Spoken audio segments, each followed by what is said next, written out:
हम छोटे बच्चों को एनिमल टॉय से एनिमल नेम सिखा सकते हैं, जैसे मैंने विहान को सिखाया। तो चलिए मैं दिखाता हूँ कैसे।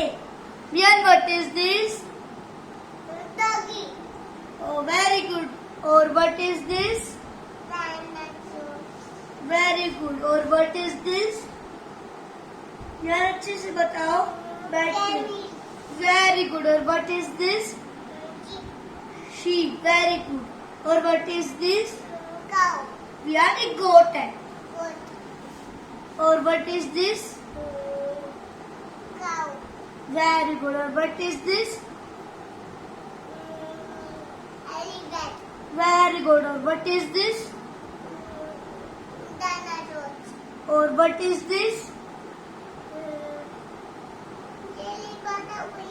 यार सोचो, जल्दी से बताओ। सोचा क्या है?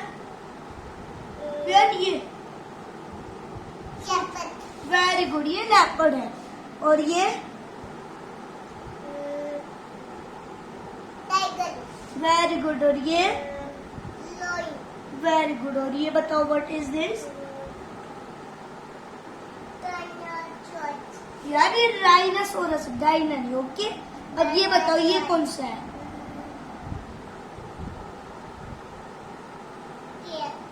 वेरी गुड, ये कैट है। और ये बताओ ये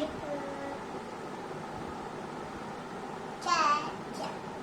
यार ये सोचो, एक बार पहले सोचो फिर सोच के देखो। यार ये जिराफ है। Okay, Giraffe. और ये बताओ ये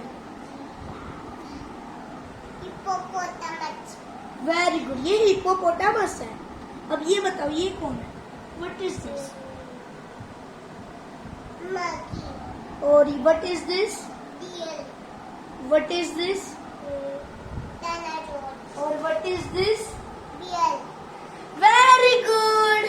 तो फ्रेंड्स, आज के लिए बस इतना ही। मिलते हैं अगली वीडियो में। Please like, share and subscribe my channel. Bye.